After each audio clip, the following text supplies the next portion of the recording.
La historia sobre la Deep Web que estoy a punto de relatar es completamente real, y hacer esto fue sin duda el mayor error de mi vida. Te doy un consejo. Cuando te digo que jamás entres en la Deep Web o en la Dark Web, te lo digo porque ambos lugares no solo son aterradores, sino también profundamente perturbadores y crueles. Comenzaré esta historia con algo de contexto. En mi primer semestre de universidad, acababa de terminar con mi primera novia de verdad.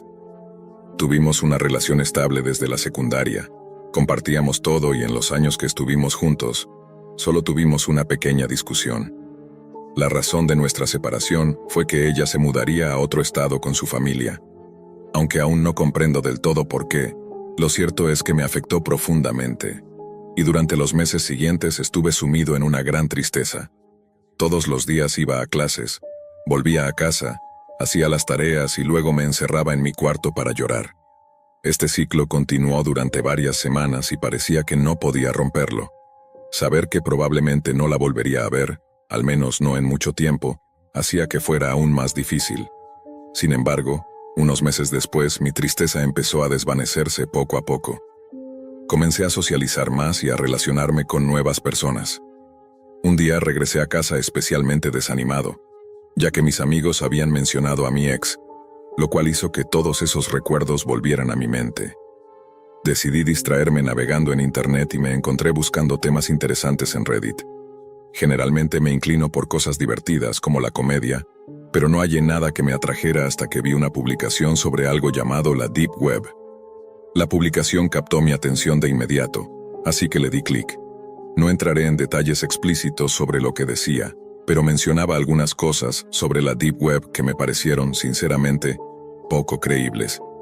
Al menos eso pensé en un principio. Algunos ejemplos de lo que mencionaban incluían sitios dedicados a la venta de drogas, servicios de asesinos a sueldo, fetiches extraños, e incluso documentos clasificados que el gobierno no quería que el público conociera. Aunque no me interesaban los sitios de fetiches ni nada por el estilo, me intrigó lo suficiente como para querer ver de qué se trataba realmente la Deep Web. En la publicación recomendaban descargar un navegador llamado Tor para acceder, aunque también mencionaban otras opciones.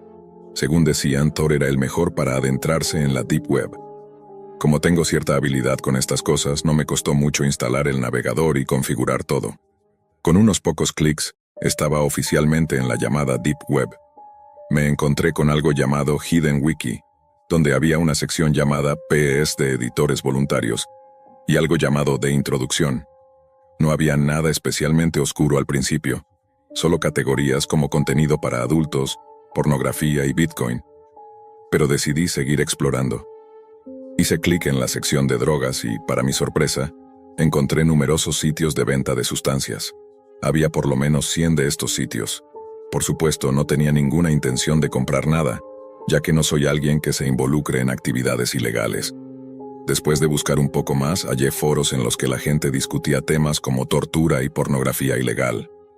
Me sorprendió mucho y empecé a pensar que, tal vez, la publicación que había leído no mentía. Quizás realmente había cosas así en los rincones más oscuros de Internet. La curiosidad, tonta y peligrosa, pudo más que yo, así que decidí seguir explorando. Finalmente, llegué a una lista de enlaces. No eran los sitios web comunes a los que estamos acostumbrados como www.com o .net, sino que consistían en combinaciones de letras y números al azar, y todos terminaban en .onion. Hice clic en uno y me llevó a una página en blanco. Al principio pensé que el enlace estaba roto, ya que la página tardaba muchísimo en cargar. Pero después de un minuto, apareció otro enlace en letras rojas, junto a una cara sonriente y aterradora. En ese momento, todas las alarmas se encendieron en mi cabeza y quise salir de allí. Sin embargo, la curiosidad me ganó de nuevo, así que hice clic en el enlace. Podrías pensar que tal vez era solo un virus o un intento de hackeo, pero no. Lo que vi a continuación casi me hizo vomitar. No mencionaré el nombre del sitio, pero estaba dedicado a cientos de fotos y videos de personas siendo torturadas, violentadas, colgadas e incluso azotadas. Algunas de las víctimas ni siquiera eran mayores de edad, y sabes bien a qué me refiero con eso. Déjame decirte que he visto algunas cosas horribles en mi vida, desde gente siendo atropellada hasta decapitaciones. Pero esto era otra cosa. Quiero aclarar que no me molesta ver algunas cosas oscuras de vez en cuando, pero tengo mis límites. Esto superaba cualquier oscuridad y perturbación que pudiera tolerar. Aunque suene difícil de creer, estas cosas realmente ocurren. Y, lamentablemente, hay personas en el mundo tan enfermas que obtienen algún tipo de satisfacción al hacer estas cosas. De inmediato cerré el sitio, borré el navegador Tor y dejé de usar mi computadora por un tiempo. Después investigué un poco más sobre la Dark Web, y he leído que muchas personas creen que torturas y cosas así no ocurren realmente. Pero estoy bastante seguro de que vi algo que prueba lo contrario. Para aquellos de ustedes que sienten curiosidad por adentrarse en la Dark Web, por favor, escuchen mi consejo y no lo hagan, especialmente si no saben bien lo que están haciendo. Yo era joven, ingenuo y francamente estúpido por haber cometido ese error. No entren en la Dark Web. Probablemente todos hemos escuchado la frase "no como carne" más de 20 veces a la semana. La oímos al entrar a un restaurante, al pedir comida, e incluso en nuestras conversaciones cotidianas. Y aunque pensé que jamás pronunciaría esas palabras, un suceso que ocurrió hace varios años me hizo prometer que nunca volvería a probar carne. Esta inquietante historia describe mí. Fue como mi mejor camarada, ya que nos conocíamos desde pequeños. Él era algo reservado y retraído, mientras que yo era más extrovertido y sociable. Sin embargo, a pesar de nuestras distintas personalidades, éramos como hermanos. Cada verano se organizaba una reunión donde todos nuestros amigos de la infancia nos encontrábamos y nos actualizábamos sobre nuestras vidas. A Álvaro no le agradaba ir a esos eventos, pero yo siempre lograba convencerlo. Cuando llegamos nos mezclamos, comimos y nos pusimos al día con la mayoría de nuestros otros amigos de la niñez. Hacia el final de la reunión un hombre se nos acercó y lo reconocí. Era Martín Fernández. Martín era un extravagante entusiasta de la comida, obsesionado con descubrir nuevos sabores. También era un youtuber muy popular. Su canal trataba de temas variados relacionados con la comida como ASMR, mukbangs y exploraciones de nuevas gastronomías. En resumen, todo lo relacionado con la comida. Aunque había sido parte de nuestro grupo de la infancia, no éramos muy cercanos a él, ya que siempre fue algo raro. «Julio, Álvaro, qué bueno verlos», dijo Martín mientras nos abrazaba. «Huelen muy bien». Este comentario fue extraño, ya que Álvaro y yo no estábamos usando colonia, pero lo ignoré, pensando que solo era una cortesía suya. Así que le respondí: «Es un gusto verte, Martín». Luego él preguntó: «¿Les ha gustado la comida?». Álvaro respondió: «Estuvo excelente». «Qué bueno que la disfrutaron porque la preparé yo», dijo Martín sonriente. «Bueno, hiciste un gran trabajo. Realmente estaba deliciosa», respondí. Él sonrió aún más y comentó: «Voy a grabar un nuevo video de mukbang para mi canal en YouTube, y me encantaría que participaran». Aunque ni yo ni Álvaro éramos realmente aficionados a la comida, no quise parecer descortés, así que acepté con gusto y le dije que apareceríamos en su video. Martín se despidió diciendo: «Perfecto, les enviaré mi dirección y los espero el miércoles». Álvaro no estaba muy entusiasmado con esto. «No debiste haber aceptado, Julio. Sabes que no me gusta hacer este tipo de cosas». «No te preocupes», le respondí. «Seguro será una experiencia divertida». No sabía entonces que sería una experiencia que jamás olvidaría. Finalmente llegó el miércoles, y mientras conducíamos hacia la casa de Martín, Álvaro estaba visiblemente inquieto. «No sé sobre esto, Julio, tengo una sensación realmente extraña al respecto». Ambos sabemos lo raro que es Martín. Supuse que era solo el carácter reservado de Álvaro, así que intenté calmarlo diciéndole: «Vamos, amigo, sé que era algo raro de niño, pero ahora es un adulto». «Lo sé», respondió Álvaro. «Pero sigue siendo raro. ¿No notaste cómo nos miraba en la reunión? Tenía una sonrisa algo inquietante. Además, dijo que olíamos bien, y ambos sabemos que no usamos colonia. Algo aquí no cuadra». Pensé que todo estaba probablemente solo en la mente de Álvaro, así que le respondí: «Realmente no noté nada de eso, pero seguro es solo tu imaginación. Estaremos bien».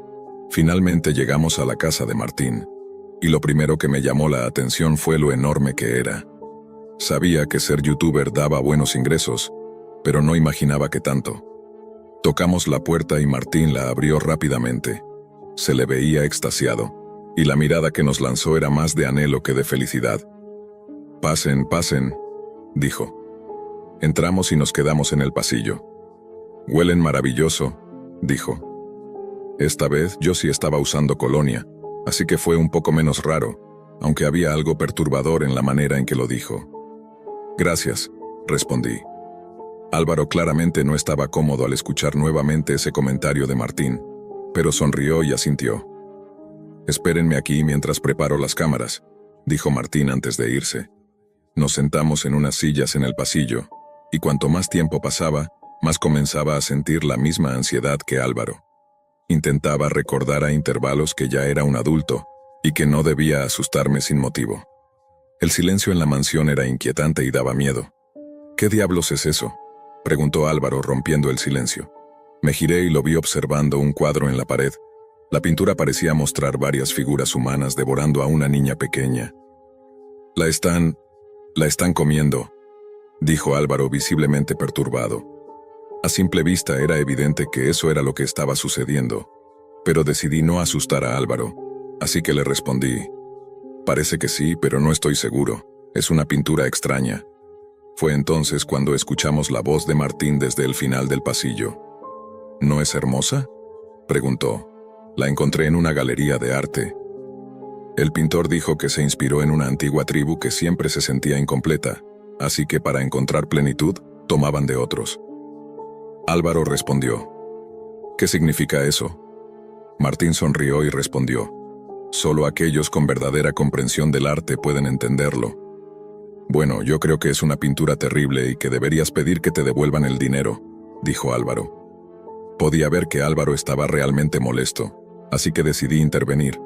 Pero antes de que pudiera decir algo, Martín continuó. Bueno, me costó 20.000 y no me arrepiento de haber gastado esa cantidad porque valió la pena. Quizá no veas la belleza ahora, querido Álvaro, pero con el tiempo la entenderás. Álvaro estaba a punto de replicar, pero Martín lo interrumpió rápidamente. Las cámaras están listas, y me gustaría que comencemos a grabar el video. Álvaro no estaba contento, pero dijo, bien, hagámoslo. Mientras caminábamos hacia la cocina, pude notar que Álvaro estaba molesto conmigo, ya que yo lo había arrastrado a esto. Yo también estaba muy ansioso, pero Martín parecía completamente ajeno a nuestros sentimientos, pues mantenía una amplia sonrisa en su rostro. Sabía que Martín siempre había sido un tipo excéntrico, pero esto estaba resultando demasiado. Y justo cuando pensaba que las cosas no podían empeorar, nos mostró lo que íbamos a comer. A simple vista, era evidente que era carne, pero la pregunta era, ¿qué tipo de carne? No parecía cerdo, ni res, ni pollo, y tampoco olía a ninguna de ellas. Miré a Álvaro y supe que estaba pensando exactamente lo mismo, pero antes de que pudiera decir algo le pregunté a Martín, ¿qué tipo de carne es esta? Porque no se parece a nada que haya probado. Es cordero, nos miró y dijo, bueno, si se los dijera, arruinaría el propósito del video mukbang. No necesitan saber qué es, solo sepan que es deliciosa. Luego nos dijo que nos sentáramos porque estaba a punto de comenzar la grabación, pero mi mente ya estaba en muchos otros lugares. Ni siquiera estaba prestando atención a la introducción de Martín, mientras empezaba a preguntarme si Álvaro había tenido razón desde el principio. Tal vez había sido demasiado confiado. Estaba a punto de decir algo cuando Martín finalmente miró a la cámara y dijo, ahora, mis amigos de la infancia y yo vamos a probar esta carne misteriosa. Nos dio una porción, y aunque no tenía ningún entusiasmo por comer lo que fuera, decidí hacerlo de una vez para poder irme.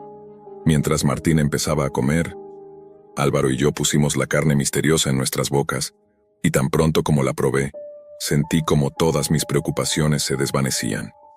No tengo palabras para describir lo deliciosa que sabía esa carne desconocida. Instintivamente, fui por otro pedazo, y Álvaro hizo lo mismo. Martín comenzó a reír mientras decía a la cámara, parece que les gusta. Comí hasta quedar completamente lleno, y de repente toda la ansiedad, el miedo y la incomodidad se esfumaron. Después de que terminamos de grabar el video, pasamos una tarde excelente. Descubrí que había más en Martín que su amor por la comida.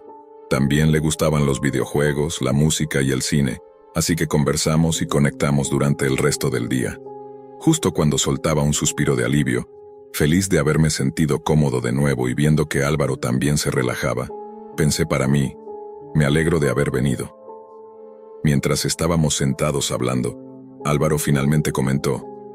Pero en serio, esa carne misteriosa estaba deliciosa. ¿Qué era realmente? Martín dijo que era carne importada, pero insinuó que era una mezcla de varios tipos.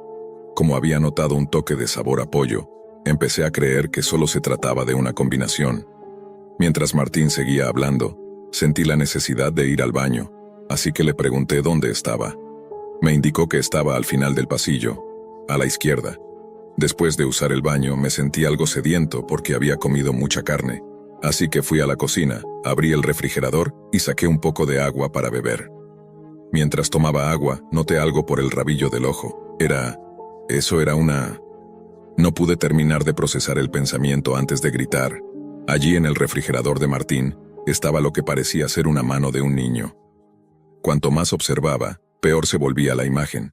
Detrás de los alimentos había más partes humanas, pies, brazos, dedos, y en ese momento todo encajó en mi mente. Vomité de inmediato y empecé a gritar otra vez. Entonces escuché la voz de Álvaro llamándome. «Julio, ¿me escuchas?», dijo.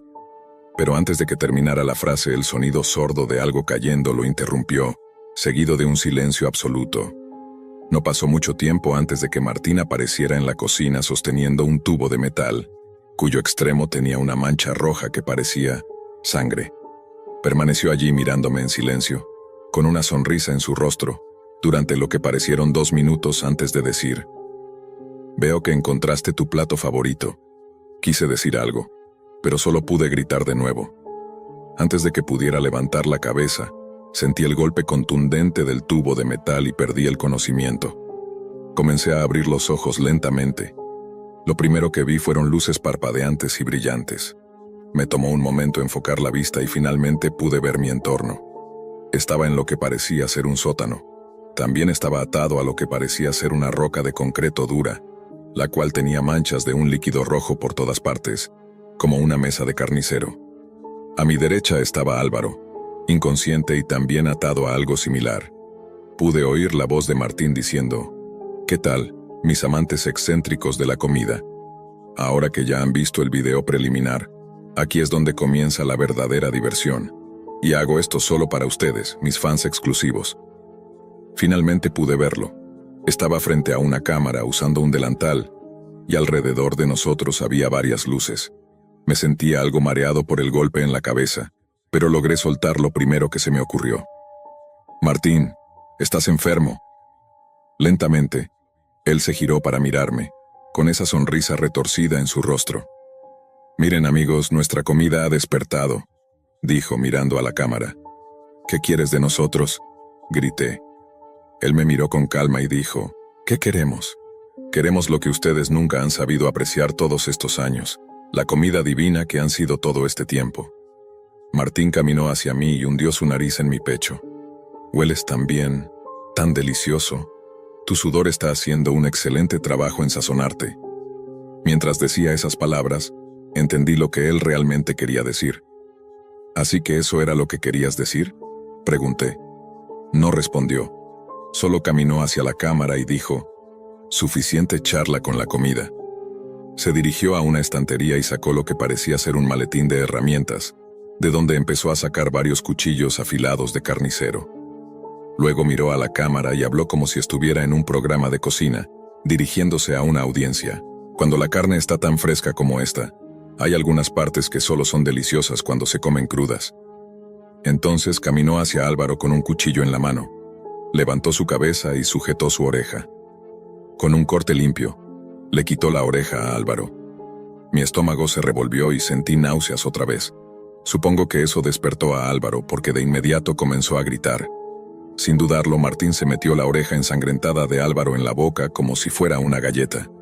Lo miré horrorizado mientras comenzaba a gritar: «Ese es mi amigo». Martín me miró y dijo: «Mírame bien. Ambos sabemos que te encantó el sabor. Vi tus ojos mientras devorabas esa carne. Probaste algo divino, y después de eso no hay vuelta atrás. ¿No lo ves, Julio? Todos somos cocinas ambulantes. Niños, adolescentes, adultos. Cada uno de nosotros tiene un sabor diferente, y tengo que probarlos todos». Álvaro estaba llorando y gritando. Observé a Martín mientras seguía hablando en su monólogo enfermo, pero lo único que pasaba por mi mente era: «Tengo que salir de aquí. y debo sacar a Álvaro conmigo. Porque en el fondo, sabía que todo esto era mi culpa. Si tan solo hubiera escuchado a Álvaro, él no estaría en este infierno. Comencé a tirar desesperadamente de mis ataduras. Mis muñecas y tobillos dolían, pero no me importaba. Mientras hacía esto, vi a Martín acercarse a los pies de Álvaro. Mirando a la cámara, dijo: «Otra parte maravillosa para comer cruda son los dedos de los pies. El sabor es increíble». Sin dudarlo, lo vi morder 2 de los dedos de mi amigo, con sangre cubriendo su rostro mientras decía a la cámara: «Cuando comes los dedos crudos debes succionar y morder con cuidado sin romper el hueso». Álvaro gritaba incontrolablemente, y solo podía imaginar el dolor que estaba sintiendo. Continué tirando de mis ataduras hasta que mis manos y pies parecían estar a punto de desgarrarse. Lo que Martín hizo después es algo que aún veo cada vez que cierro los ojos. Caminó hacia Álvaro y le dijo: «No querrás que tu comida se esté moviendo mientras cortas las mejores partes. Es mejor dejar que se desangren. Un corte limpio y superficial en el cuello debería ser suficiente, no demasiado profundo». Hizo una pausa y continuó: «Aquí es donde comienza lo mejor». Martín me miró, y con eso hizo un corte preciso en el cuello de Álvaro. La sangre comenzó a brotar por el cuello de mi amigo y descendió por su pecho. «¡Qué desastre!», dijo Martín, limpiando el cuchillo en su delantal y alejándose mientras observaba cómo Álvaro se desangraba lentamente, hasta que dejó de moverse. Comencé a gritar: «Álvaro, resiste. Voy a sacarte de aquí». Martín permanecía completamente impasible ante todo lo que estaba ocurriendo. Martín siguió hablando a la cámara: «Ahora necesitamos conseguir el aceite de conservación para mantener la carne en óptimas condiciones. Ya vuelvo». Subió las escaleras y desapareció, mientras yo veía a Álvaro desangrarse y moverse cada vez menos. Comencé a llorar. «No te preocupes, amigo, voy a sacarte de aquí. Voy a arreglar esto», susurré mientras las lágrimas corrían por mi rostro. Entonces, de forma débil, Álvaro comenzó a hablar. Le costaba, pero lo hizo de todos modos. «Está bien, Julio», me dijo con una voz apenas audible. «Nada de esto es tu culpa, hermano. Tú, asegúrate de salir de aquí. Eres como mi hermano y te quiero». Un profundo silencio siguió a sus palabras. Vi cómo dejaba de moverse y supe que se había ido. La sangre cubría su cuerpo, pero no quería creerlo. Aún así, en el fondo sabía que había muerto. Entre lágrimas, comencé a tirar de mis ataduras con más fuerza hasta que sentí un dolor insoportable. Mi muñeca se rompió, pero estaba libre. Me acerqué al cuerpo de Álvaro y comencé a sollozar. Allí, en el suelo, estaba el tubo de metal. Lo recogí y me preparé. Escuché pasos acercándose, así que esperé al pie de las escaleras. «Ya volví, chicos», dijo Martín. «Espero que la carne ya se haya desangrado». Sin dudarlo, lo golpeé con fuerza en la cara y cayó al suelo. Noté que aún respiraba, y aunque estaba inconsciente, una parte de mí quería matarlo, acabar con él. Pero me contuve. Ya había arruinado mi vida y matado a mi mejor amigo. Asesinarlo solo me hundiría más. Así que en lugar de continuar el ataque, subí las escaleras para llamar a la policía. Luego regresé al sótano. Me acerqué al cuerpo de Álvaro y lloré desconsoladamente. Las semanas que siguieron fueron un torbellino de interrogatorios y recuerdos dolorosos. La policía me entrevistó y les conté todo lo que sabía. Me dijeron que tuve suerte de estar vivo, porque de las 30 víctimas que encontraron, ninguna había logrado escapar de Martín. También me explicaron que él transmitía en secreto para sus suscriptores exclusivos en la Deep Web, lo que explicaba por qué nos estaba grabando. Encontraron a más de 1000 usuarios suscritos a su canal, lo cual me alarmó profundamente, ya que significaba que había personas tan perturbadas como él. Las familias de las víctimas fueron notificadas, y todas exigieron justicia, pero Martín se declaró mentalmente inestable, por lo que fue internado en un hospital psiquiátrico de máxima seguridad. Los padres de Álvaro quedaron destrozados, al igual que las familias de las demás víctimas, quienes apelaron para que se le diera cadena perpetua o incluso la pena de muerte. Espero que lo logren, porque ese hombre merece pagar. Esa semana enterramos a Álvaro y le di mi último adiós a mi mejor amigo. Han pasado 5 años desde ese trágico evento, y en lugar de dejarme caer en la desesperación, decidí seguir adelante. Ahora estoy casado y tengo una hija de 2 años. A pesar de que asisto a terapia regularmente, no siento que me ayude mucho. porque cada vez que cierro los ojos, me encuentro de regreso en ese lugar. Dejé de comer carne, pero a veces siento un deseo casi irresistible de probarla. A veces me sorprendo mirando a mi pequeña hija, salivando y preguntándome a qué sabrá. Otras veces miro a mi esposa de la misma manera. Regularmente tengo pensamientos sobre cortarme un pedazo de mi brazo y cocinarlo, solo para sentir ese sabor otra vez. Pero uso toda la fuerza de mi ser para superar esos pensamientos oscuros, porque amo a mi familia. No importa lo difícil que sea, seguiré adelante. Martín Fernández era un hombre depravado y enfermo, pero no mintió cuando dijo que, una vez pruebas algo divino, no hay vuelta atrás. No estoy seguro de cómo empezar esto, y tal vez ni siquiera debería contarlo, pero hay experiencias que se te quedan marcadas para siempre. Esta es una de ellas. Han pasado muchos años, pero lo recuerdo como si hubiera sido ayer, como una pesadilla que se repite una y otra vez y no te deja en paz.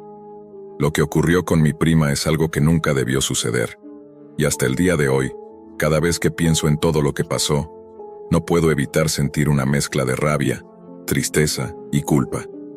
Si no fuera por esa página de la Deep Web, si no fuera por esas promesas huecas, quizás todavía estaría con nosotros. Mi prima y yo crecimos juntos. Éramos como hermanos inseparables. Siempre supe que ella era una de esas personas que vivían bajo una sombra constante. Desde niña era insegura con su cuerpo, siempre sintiéndose insuficiente, siempre comparándose con otras chicas que parecían tenerlo todo. Era bonita, pero nunca lo vio de esa manera. Para ella todo giraba en torno a encajar en un molde que parecía imposible de alcanzar.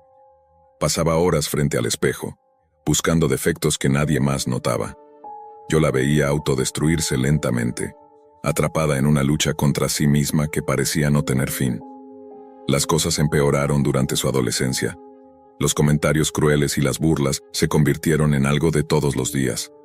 No importaba cuánto intentara cambiar, nunca parecía ser suficiente.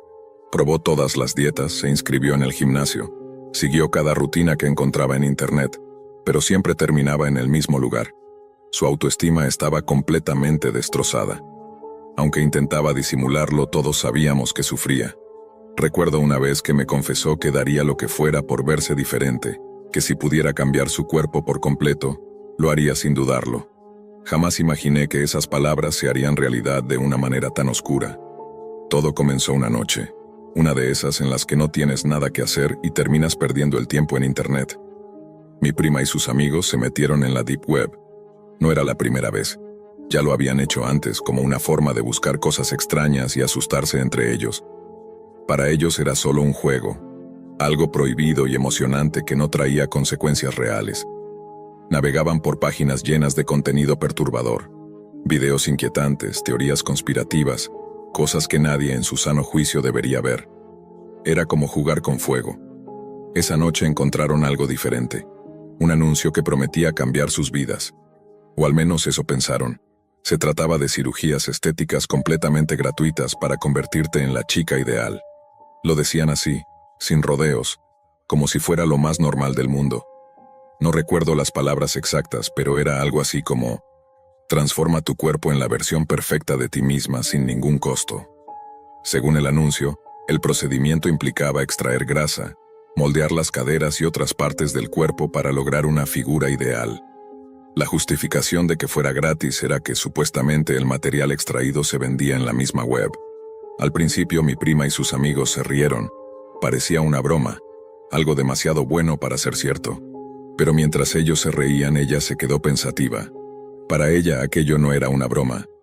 Era la respuesta a todos sus problemas, la oportunidad de cambiar todo lo que odiaba de sí misma.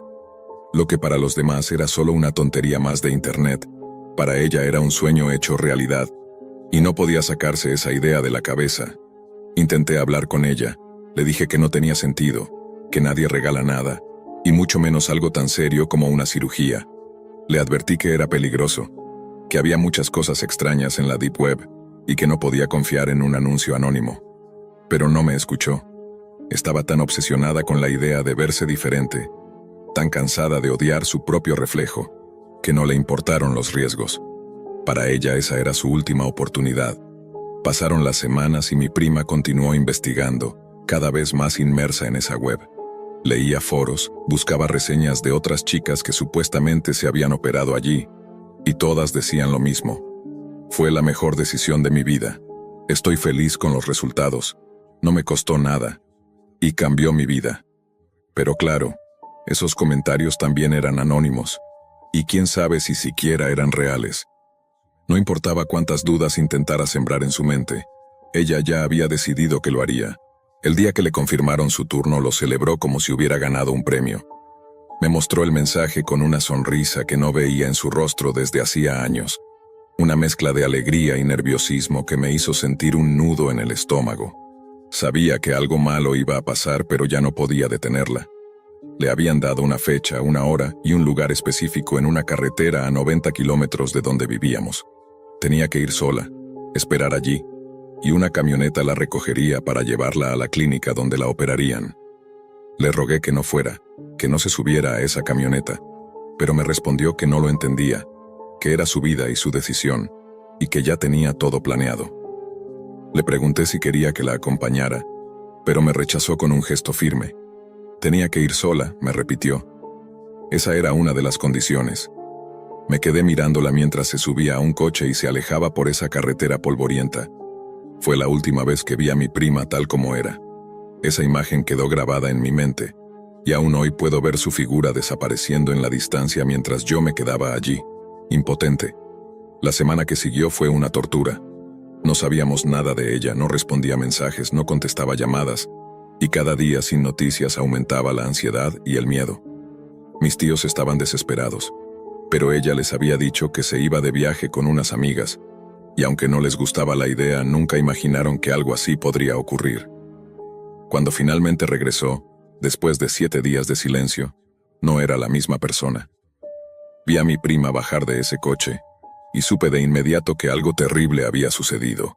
No era solo que estuviera más delgada. Estaba pálida, con los ojos hundidos, y su cuerpo parecía frágil, a punto de romperse. Parecía una versión distorsionada de sí misma, como si alguien la hubiera reconstruido mal, dejando fuera todas las partes que la hacían ser ella.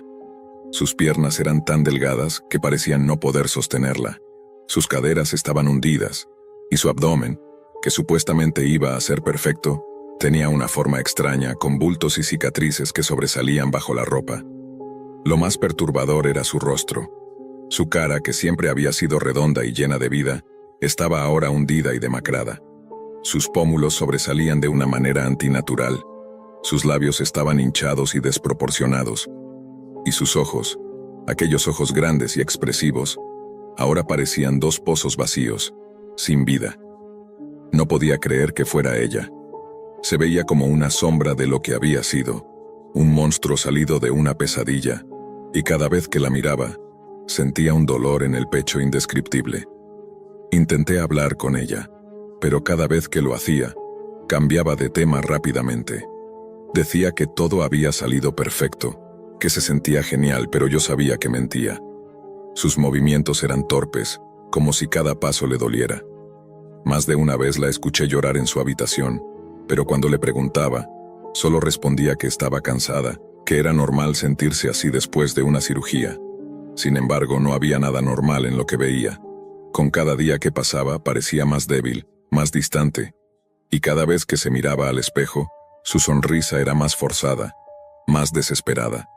Los detalles de lo que ocurrió durante esa semana eran confusos. Me contó que la camioneta la recogió en el lugar acordado, con las ventanas tapadas para que no pudiera ver hacia dónde la llevaban.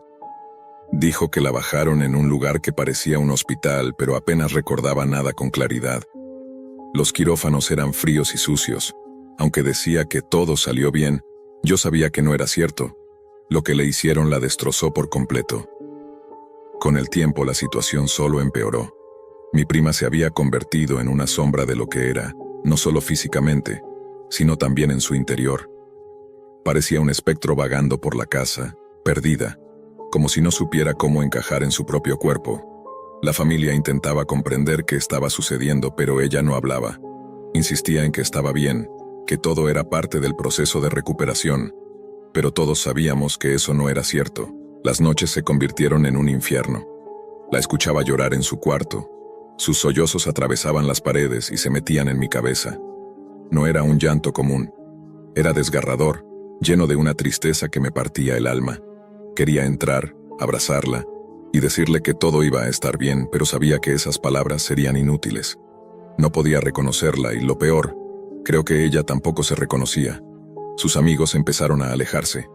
Al principio, cuando volvió, todos intentaron apoyarla, pero su transformación los asustaba. No sabían cómo tratarla ni qué decirle, y poco a poco dejaron de visitarla. Terminó sola, aislada, atrapada en una prisión que ella misma había creado buscando esa perfección que siempre había anhelado. Verla así era una tortura. Todo su esfuerzo por cambiarla había llevado a un lugar mucho peor. Con el tiempo, su salud comenzó a deteriorarse de forma alarmante. Primero fueron pequeños resfriados que no se iban, luego infecciones que la dejaban en cama por días. Su cuerpo no respondía, como si estuviera rindiéndose. Sus defensas estaban por el suelo, y cada pequeño problema de salud se convertía en una batalla que no podía ganar. Mi prima, la misma que había soñado con un cuerpo perfecto y una nueva vida, ahora no tenía fuerzas ni para levantarse de la cama. Las visitas al médico se hicieron constantes, pero nadie lograba entender que estaba mal. Los análisis mostraban niveles bajos de todo: defensas, glóbulos rojos, nutrientes esenciales. Era como si su cuerpo se estuviera descomponiendo desde adentro. Los doctores no encontraban una causa clara y, en su negación, mi prima nunca mencionó lo que le habían hecho en aquel lugar oscuro. Todo estaba envuelto en un silencio sepulcral, y nosotros, su familia, estábamos impotentes, sin saber cómo ayudarla. Recuerdo un día en particular, una tarde lluviosa que nunca olvidaré.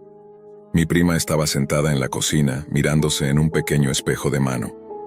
La luz tenue del atardecer entraba por la ventana, y su reflejo era devastador. Sus ojos se llenaron de lágrimas mientras se tocaba el rostro, como buscando algo que ya no estaba allí. Me acerqué y le pregunté si estaba bien, aunque sabía que su respuesta no sería sincera. «Estoy bien», me dijo en un hilo de voz sin mirarme a los ojos.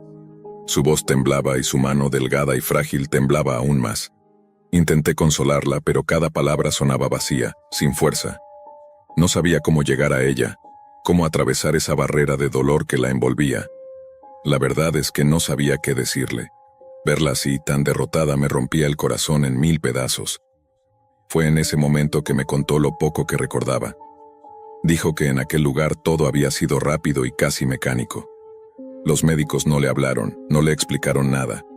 La sedaron y la llevaron a un quirófano sucio, con luces parpadeantes y un frío que le calaba los huesos.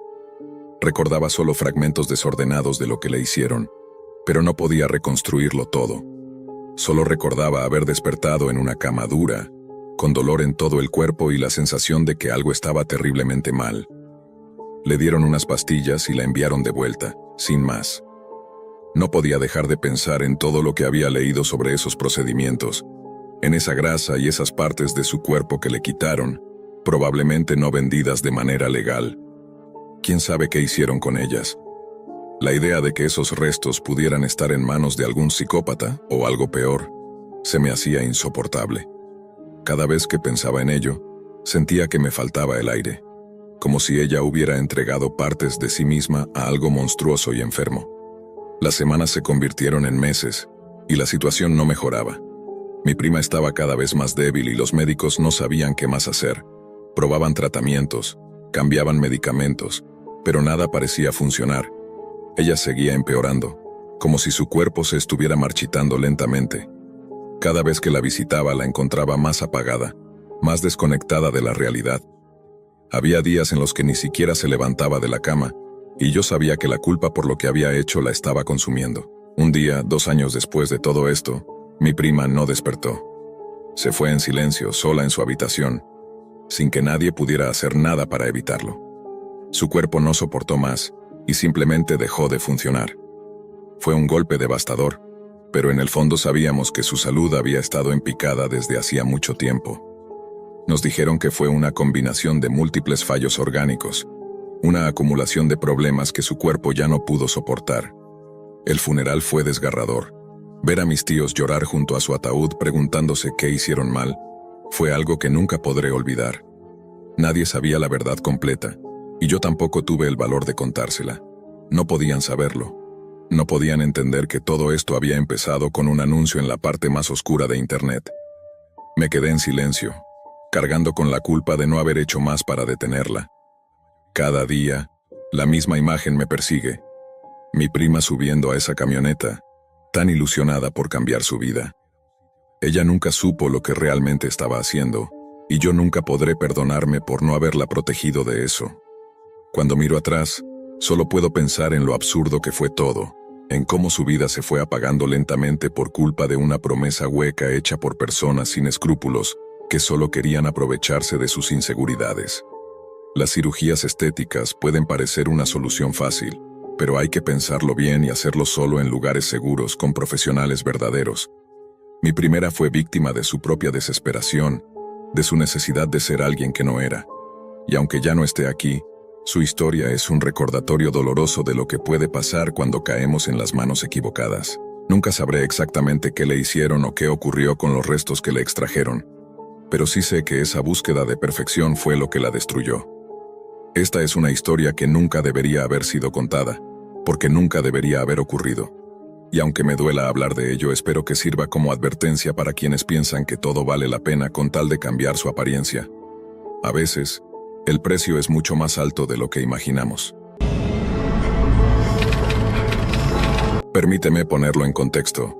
En ese momento yo era un alumno en el último año de preparatoria y definitivamente no era el chico popular. Mis amigos y yo éramos los extraños del colegio, los pocos que se atrevían a cuestionar las normas establecidas. Fueron ellos quienes me hablaron sobre la Deep Web, un rincón de Internet donde puedes estar completamente sin supervisión, en total anonimato, y hacer básicamente lo que desees. Por supuesto, eso despertó mi curiosidad. La mayoría de mis amigos solo la usaban para comprar sustancias ilícitas, pero yo imaginaba algo mucho más grande.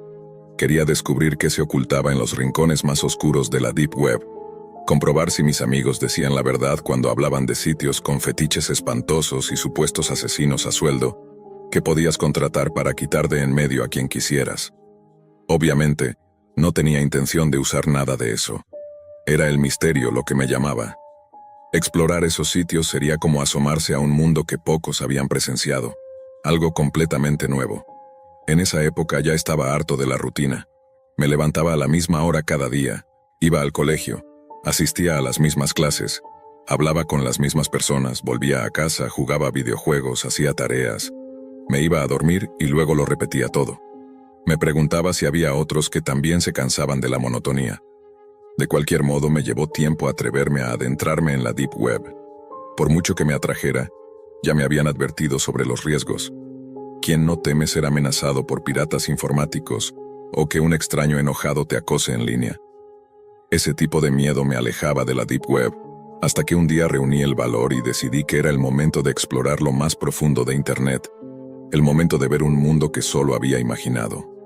Durante la primera semana más o menos fue decepcionante. Solo encontré sitios de venta de drogas y lugares donde la gente revelaba supuestos secretos gubernamentales, o algo así. Nada tan oscuro como lo que yo esperaba. No me interesaba la política, ni siquiera consumía drogas, así que eso no me servía de nada. Realmente no me importaba mucho en esa época, así que sentí desilusión. La única razón por la que seguí buscando fue el simple deseo de experimentar el mundo que imaginaba que existía en la Deep Web. Un mundo mucho más oscuro que cualquier sitio de venta de drogas, un mundo de asesinatos, tortura y todo tipo de cosas desagradables. Finalmente encontré lo que estaba buscando. El sitio no tenía nombre. Al principio pensé que era un enlace roto, ya que solo me llevó a una pantalla en negro. Justo cuando iba a cerrar la ventana, sin embargo, apareció una caja de chat en la pantalla. Alguien con el nombre de admin escribió en el chat: «Felicidades, encontraste el peor lugar en lo más profundo de la red». Me quedé mirando la pantalla, más confundido que asustado. Me llevó un momento escribir de vuelta: «Genial». Eso fue todo lo que dije. ¿Qué más podía decir? «Hola, estoy aquí para ver su mejor material de tortura». Un momento después el administrador respondió: «¿Quieres entrar?». Dudé. Todas esas historias de terror volvieron a mi mente, pero ya era demasiado tarde para echarme atrás. Esto era lo que había venido a buscar. Incluso si solo cerraba la ventana a la primera señal de peligro, tenía que ver qué había ahí, tenía que saberlo. Sin permitirme dudar, escribí con cierta vacilación. Sí. La caja de chat se cerró, y fui llevado directamente a lo que parecía ser un video, con otra caja de chat al lado. Había alrededor de 5 personas más ahí, cada una esperando ansiosamente algo. El video estaba en blanco y negro y mostraba una pequeña habitación. Lo único dentro era una silla de madera. Después de unos 5 minutos de espera, la puerta de la habitación se abrió y un hombre fue empujado hacia adentro. Estaba con los ojos vendados y solo llevaba unos calzoncillos negros. Lo seguía una mujer, vestida completamente de negro y con el rostro cubierto por una máscara. En un instante, la sala de chat se descontroló. Casi cerré la ventana para no presenciar lo que vendría, sabiendo de inmediato hacia dónde se dirigía esto. Pero de nuevo me recordé a mí mismo que esto era lo que quería. Quizá no la tortura en sí, pero sí la ventana a lo peor del mundo. La mujer sacó un cuchillo de su bolsillo y cortó la venda del hombre mientras lo empujaba hacia la silla. Él no opuso resistencia, y cuando sus ojos se hicieron visibles comprendí por qué. Parecía drogado. Oponer resistencia era imposible. Fruncí el ceño y aparté la mirada por un momento. Esto era demasiado enfermo. Sabía que estaba mal. Mi conciencia me decía que debía llamar a la policía o al menos cerrar la ventana. Pero me obligué a seguir mirando. La mujer se volvió hacia la cámara apuntando el cuchillo al cuello del hombre. Alguien en el chat escribió: «Córtale uno de los dedos». Cerré los puños inhalando con fuerza. Esto realmente estaba ocurriendo. Iba a ver cómo mutilaban a este tipo mientras un pequeño grupo de personas miraba con deleite. Sentí ganas de vomitar, una sensación que solo empeoró cuando la mujer asintió, y luego se volvió hacia el hombre. Tomó su mano inmóvil y cuidadosamente le cortó uno de los dedos. La sangre brotó de la herida y el hombre gimió de dolor, pero no podía luchar. Respirando con dificultad, quise salir de ahí rápido, pero no lo hice. La mujer parecía insatisfecha, como si esperara que las personas en el chat sugirieran algo mejor. Otra persona pidió que le cortara el brazo al hombre, y ella cumplió. Él sangraba profusamente ahora, claramente en un dolor extremo. Pero estas personas estaban enfermas. La animaban desde el chat sugiriendo nuevas y horribles torturas para que las infligiera. Poco a poco dejé de sentirme enfermo. De hecho, empecé a disfrutarlo. Al final el hombre estaba en el suelo, cubierto de sangre. Observé esto durante unos 30 segundos. La gente en el chat empezaba a calmarse. Ya habían causado suficiente dolor, ya se habían divertido. Curiosamente pensé cómo terminaba todo justo cuando empezaba a gustarme. Sonreí. Era emocionante. Esto era mejor que cualquier videojuego, mejor que cualquier clase a la que pudiera asistir, mejor que sentarme con un grupo de idiotas pretendiendo que me importaban. Por un segundo sentí que este era el mundo que quería ver. Esta era la oscuridad, la cara oculta, la realidad. Ya está, termínalo. Escribí en el chat por primera vez. Ella asintió una última vez, levantando al hombre antes de deslizar el cuchillo por su garganta, dejando que brotara más sangre. Cuando terminó, lo soltó y él cayó al suelo como un cascarón vacío. Las personas en el chat comenzaron a felicitar a la torturadora, comentando sobre cómo había sido otra buena sesión y empezando a programar la fecha de la siguiente. La mujer salió de la habitación dejando el cadáver atrás. Por supuesto, rápidamente anoté la fecha de la próxima sesión. Esto iba a formar parte de mi vida ahora. Me estaba uniendo a algo más grande, algo que me daba poder sobre la vida de esas personas. ¡Qué subidón! Así que sí, aún adoro la Deep Web. Ahora estoy en la universidad, y estoy aún más inmerso en la Deep Web. He visto cosas que a cualquiera le darían pavor saber que existen. Finalmente rompí la monotonía de mi vida. No es inspirador como un estudiante de preparatoria rompe con el tedio de su existencia y descubre su verdadera pasión. Amo la Deep Web.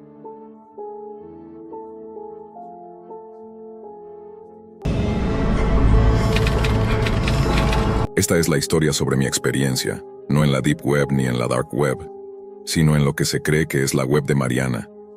Para aquellos que no saben qué es la Web de Mariana, es básicamente el lugar más oscuro al que se puede llegar en Internet. Muchas personas aseguran que la web de Mariana es solo un mito y que las habitaciones rojas y la tortura no existen. Pero déjenme decirles que están completamente equivocados. Lo sé porque solía ser un hacker en la Deep Web.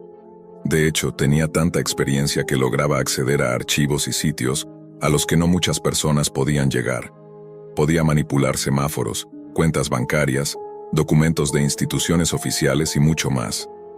Sabía que estaba mal, pero en ese momento creía que era muy astuto y que si actuaba con precaución, podía salirme con la mía en prácticamente cualquier cosa. Y durante un tiempo así fue. Era el verano de 2018 y, una noche, decidí que había llegado la hora de explorar una parte de Internet que muy pocos habían visto antes. Reuní toda la información y los pasos necesarios para llegar a la web de Mariana. Obviamente, no explicaré en detalle el proceso, pero puedo decir que involucraba bastante codificación y encriptación para desbloquear ciertos sitios. Muchas personas piensan que acceder a la Dark Web es fácil, usando simplemente un navegador como Tor, pero es mucho más complejo de lo que creen. Tarde o temprano estaba bastante convencido de que había llegado a la llamada web de Mariana. Lo primero que apareció, por supuesto, fueron algunos sitios de venta de drogas, otros que vendían tarjetas de crédito robadas y algunas páginas con fetiches bastante extraños. Afortunadamente nada de eso me interesaba, así que decidí ignorarlo. Sin embargo, en la esquina superior derecha de mi pantalla apareció un mensaje. Decía: «Hola, nuevo usuario. Tienes una invitación». Me confundí un poco, pero de forma impulsiva, decidí investigar más y de manera imprudente hice clic en el mensaje. Apareció una pantalla en blanco con un solo enlace. Pude notar por la dirección que probablemente se trataba de algún tipo de video. No estaba preocupado porque me hackearan, ya que mi computadora estaba muy bien protegida, y estaba seguro de que quien intentara hackearme no lo lograría. Con esta confianza en mí mismo decidí hacer clic en el enlace.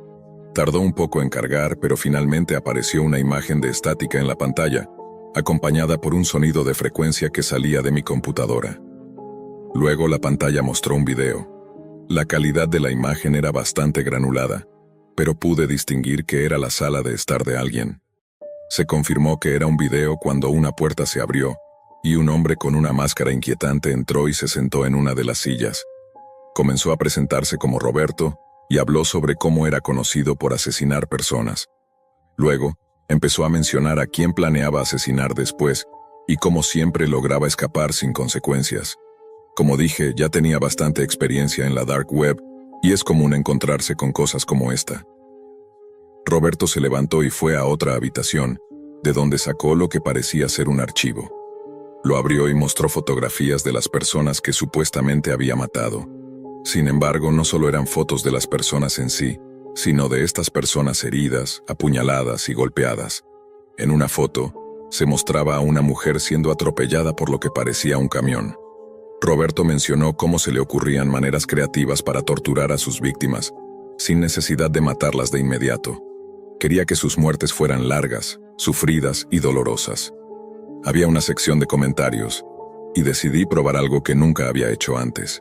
Escribí: «Eres una persona enferma». Hacer eso fue posiblemente el peor error de mi vida, porque no pasaron ni 3 segundos antes de que mi pantalla se oscureciera y apareciera una pequeña ventana de chat. Un mensaje apareció dentro de la ventana, diciendo que había sido un estúpido por escribir eso. Al principio pensé que tal vez era un bot intentando asustarme, pero algo dentro de mí me dijo que no era un bot, sino que estaba hablando con alguien real. Respondí escribiendo: «¿Quién eres?». «Quien quiera que fuera», contestó diciendo que era Roberto. Le dije que lo denunciaría a la policía y les mostraría el video. Hubo una breve pausa antes de que respondiera diciendo: «Oh, ¿de verdad? Bueno, entonces supongo que tendré que matarte, Matías». En mi mente, por supuesto, pensé que estaba bromeando, pero estaba completamente equivocado cuando de repente escribió mi dirección exacta. Sin embargo, la dirección fue solo el principio. Comenzó a hablar de cómo conocía a todas las personas que yo conocía, mis padres, mis familiares, mis amigos e incluso a mis profesores. Estaba en shock preguntándome cómo demonios podía saber quiénes eran todos mis conocidos. Después escribió: «Nos vemos pronto». Después de eso, mi computadora se apagó por completo y no volvió a encenderse, sin importar cuántas veces intenté reiniciarla. No le conté nada a mis padres, ya que sabía que me metería en muchos problemas, así que decidí quedarme en silencio y esperar a que todo se calmara con el tiempo. Pensé que todo había quedado en el pasado, pero unas semanas después, un día que regresé a casa, mi madre me preguntó sobre algo. Me dijo que, mientras estaba en la escuela, un hombre de aspecto sospechoso vino a la casa preguntando por mí. Mi madre, por supuesto, no era ingenua, y le dijo que se había equivocado de domicilio. Me contó que el hombre intentó convencerla de que necesitaba entrar, pero, tras insistir, finalmente se rindió y se fue. Hasta el día de hoy estoy convencido de que quien vino a mi puerta aquel día era Roberto. Esto solo demuestra cómo un pequeño error puede casi arruinarte la vida. Aún me pregunto qué habría pasado si mi madre no hubiera estado en casa. Esto sucedió hace algunos años. No había vuelto a usar tecnología desde aquel episodio hasta ahora. Siempre estuve rodeado de tecnología desde niño. Cuando tenía 12 años aprendí a escribir scripts y a desarrollar programas para vulnerar sistemas. Desde entonces quedé completamente atrapado. Ya en la universidad tenía bastante habilidad para hackear, aunque era un poco presumido. Durante la preparatoria gané mucho dinero con este pasatiempo. La gente me buscaba para recuperar sus cuentas de redes sociales o incluso para interceptar los mensajes en el teléfono de sus parejas. Me conocían como el chico al que recurrir si querías hackear algo. Incluso mi escuela en algunas ocasiones solicitaba mi ayuda. Como dije, gané bastante dinero en esos días. Sin embargo, hacia mediados de mi segundo año de universidad, empezó a perder el atractivo. El dinero era bueno, pero la emoción había desaparecido. Uno de mis amigos me habló de algo que llamó mi atención, la Dark Web. Había escuchado antes de ella, pero nunca me había interesado demasiado. Mi amigo me contó cómo estaba repleta de tiendas de drogas, traficantes de armas, hackers a sueldo y una cantidad absurda de sitios de pornografía de todo tipo, incluso infantil. Como hacker y consumidor de marihuana, la Dark Web parecía una especie de paraíso para mí. Aquel día encendí mi computadora e hice una búsqueda rápida en Google. Con mi vasto conocimiento de tecnología, no tardé mucho en instalar Tails y configurar Tor en mi equipo. Navegué por el Hidden Wiki, pero la mayoría de los sitios me parecieron aburridos o estaban fuera de servicio. Le mandé un mensaje a mi amigo preguntándole si tenía alguna lista de enlaces interesante. Respondió: "Aquí tienes algunos de los que uso", y me envió 5 links. Decidí hacer clic en el segundo para ver qué encontraba. Navegué por algunos minutos y me di cuenta de que tenía razón sobre lo intrigante que era la Dark Web. No sabía por dónde comenzar, así que probé suerte en una sala de chat. El sitio tenía una apariencia anticuada y primitiva, pero para mi sorpresa, había una persona conectada. Empecé a hablar con él. Aunque parecía algo sospechoso, esto era mejor que navegar sin rumbo en sitios vacíos. Me dijo que llevaba bastante tiempo en la Dark Web. Finalmente, al encontrar a alguien con profundo conocimiento de lo que había en la Deep Web, le pregunté si tenía algún enlace interesante. Me envió uno y luego abandonó el sitio sin decir más. No tenía idea de lo que me esperaba al hacer clic en ese enlace. Ojalá no lo hubiera hecho, pero en ese momento mi curiosidad me dominó, y sin pensarlo, lo abrí. Después de cargar finalmente, apareció una ventana emergente con un mensaje en texto rojo. Si no sabes lo que viene, probablemente estás en el lugar equivocado. Había 2 botones, continuar y salir. Instintivamente presioné en continuar, el peor error de mi vida. Apareció una pantalla negra con un título en rojo intenso en la parte superior, The Freak Show. Un mensaje apareció: "Hola", respondí. "Interesante sitio tienes aquí". "Gracias, ¿estás aquí para el espectáculo?", Srenia contestó. Me quedé pensando, ¿qué espectáculo? Por curiosidad, respondí que sí. Como eres nuevo, te costará 3 bitcoins, las visualizaciones futuras son gratuitas. Con todo el dinero que había ganado hackeando, tenía suficiente para saciar mi curiosidad. Así que accedí y pagué los 3 bitcoins. En vez de un enlace, me enviaron un archivo zip. Tenía un antivirus personalizado que funcionaba bastante bien, así que me arriesgué y lo descargué. Cuando descomprimí la carpeta, encontré 2 archivos, un instalador y un documento llamado LM. Abrí el archivo de texto primero y solo decía: "No compartas el instalador con nadie o te arrepentirás". Cerré el documento y abrí el instalador. Tomó unos 15 minutos en instalarse, algo extraño para mi computadora. Al terminar, se abrió automáticamente. En la pantalla apareció el mensaje: Bienvenido a The Freak Show. Usamos un programa propio para nuestras transmisiones en vez de hacerlo en Tor debido a la lentitud de las velocidades. Además, necesitamos una capa extra de seguridad. Después de unos 10 segundos, la pantalla cambió. Ahora mostraba una cuenta regresiva y una sala de chat al lado. Empecé a sentir que lo que venía no sería nada bueno. El contador indicaba que faltaban 30 minutos para el inicio de la transmisión. Configuré mi nombre de usuario como John Knight 157. No era mi nombre real, pero necesitaba un alias. Escribí hola en el chat, pero me ignoraron. Esperé los 30 minutos y cuando el temporizador llegó a 0, comenzó una transmisión en video. En pantalla apareció un hombre con una máscara, con 3 personas sentadas frente a él. Con una voz alterada dijo: Bienvenidos a The Freak Show, nos alegra ver a nuestros antiguos espectadores y algunos nuevos. Ahora elegiremos al azar a uno de ustedes para que nos diga a quién matar primero y cómo hacerlo. En ese momento, me di cuenta de que estaba en un sitio donde no quería estar. Estaba en estado de shock, demasiado paralizado como para cerrar la ventana. Observé mientras la transmisión mostraba una lista de nombres en movimiento, hasta que se detuvo en alguien llamado Mark 820. Vi cómo este usuario escribía sus terribles exigencias, que incluían apuñalar y desmembrar, y después usar metal caliente. Observé mientras el hombre de la máscara cumplía todas esas peticiones. Vi a la víctima gritar de dolor. Cuando todo terminó, el hombre enmascarado dijo: ¿Quién sigue? Fue entonces cuando reaccioné y traté de cerrar la página.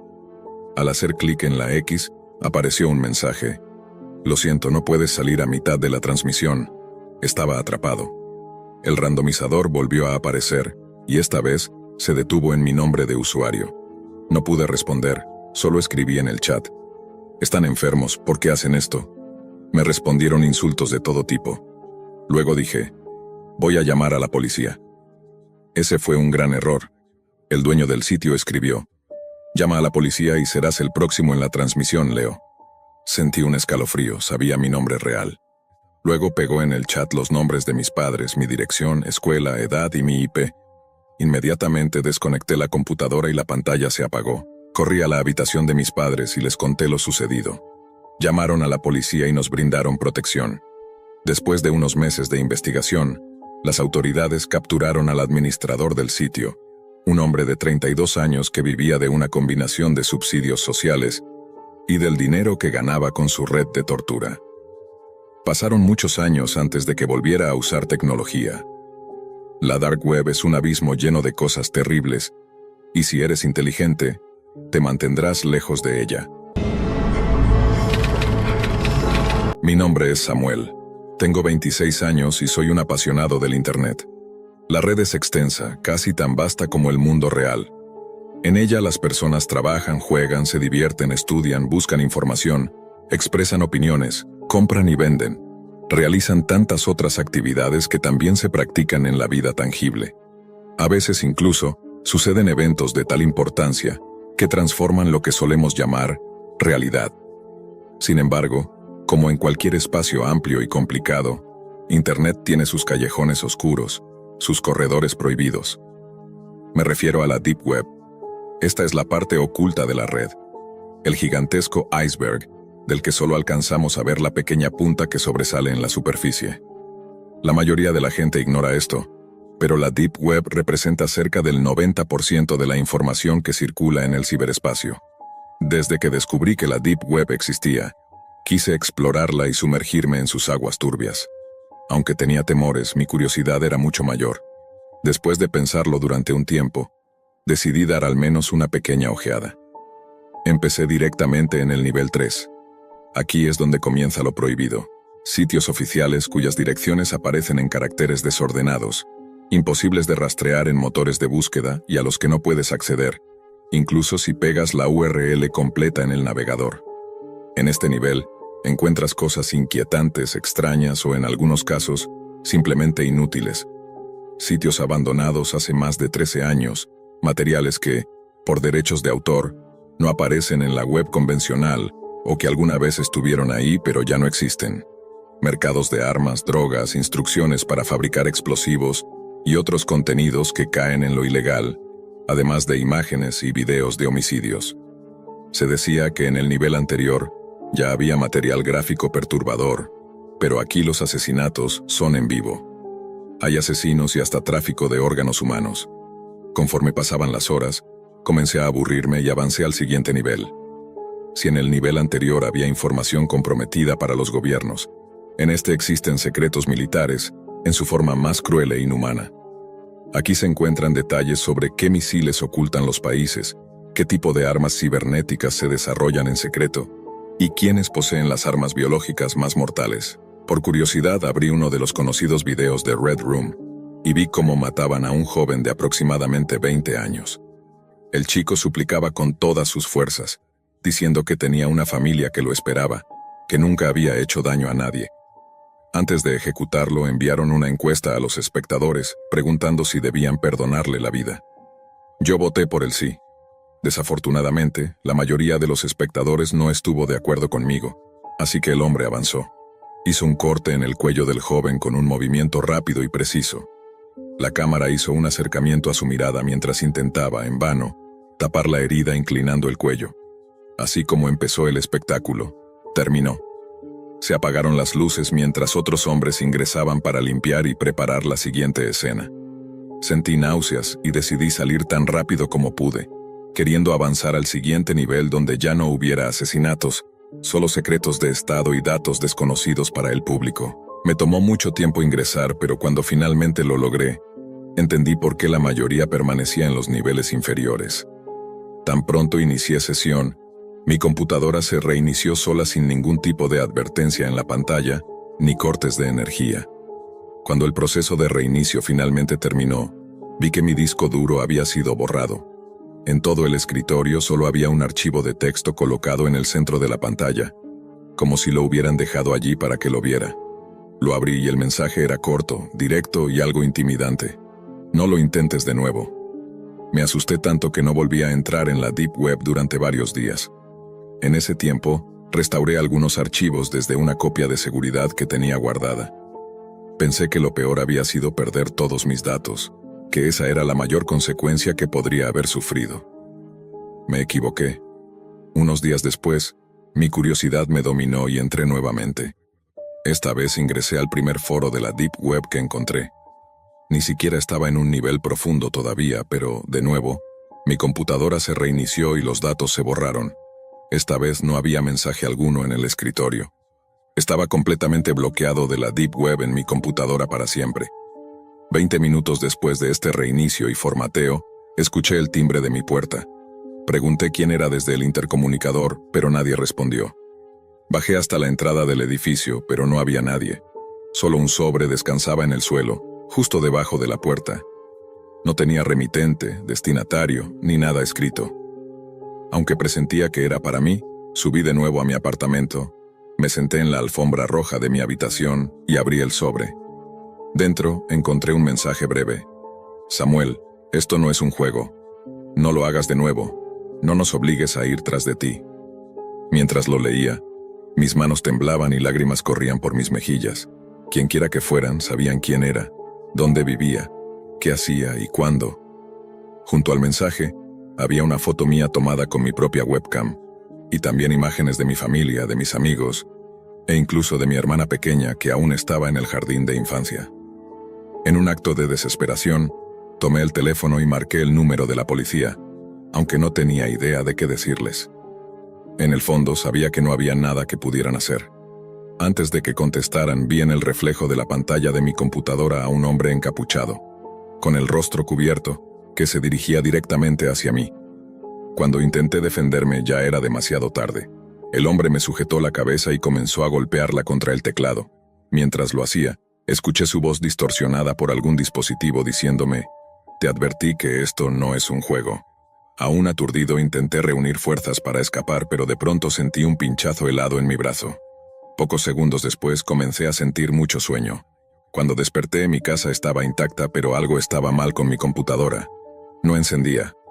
Después de revisar, noté que faltaban el disco duro, la tarjeta de video, el procesador y la memoria RAM. El hombre que me había visitado se había llevado los componentes más valiosos, dejando la máquina inservible. Pero en ese momento eso no me importaba. Estaba tan aterrado que esa semana pedí una transferencia en el trabajo para mudarme a otra ciudad.